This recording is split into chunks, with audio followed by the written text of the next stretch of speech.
সম্মানিত হাজরিন, আসসালামু আলাইকুম রহমতুল্লাহ। Today we talk about Eid al-Fitr.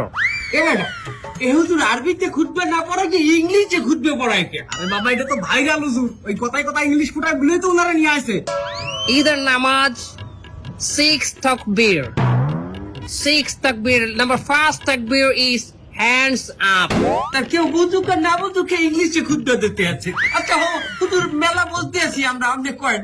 সম্মানিত ভিউয়ার্স, আপনারা যারা আমার এই বয়ানটি আমার এই লাইভের মাধ্যমে দেখতেছেন, তারা অবশ্যই আমার চ্যানেলটি সাবস্ক্রাইব করবেন, লাইক কমেন্ট করবেন, এবং আমার একটা টিকটক হালাল আইডি আছে, হালাল টিকটক আইডি, ওটাতে আপনার স্টার দিবেন। আচ্ছা হুজুর আমার একটা মশলা কয়েন দেখি, এই ঈদের দিন কি মহিলারা পর্দা সহকারে নাচতে পারবে? পর্দা সহকারে মহিলারা অবশ্যই নাচতে পারবে, কিন্তু নোরা ফতেহির মতো না, ক্যাটরিনা কাইফের মতো না। হুজুর আপনি নুরাবাতি এনেছেন কেমনে? ক্যাটরিনা কাইফকে বাঁচালেন কেমনে? দোয়া খাই গেলাম নাকি?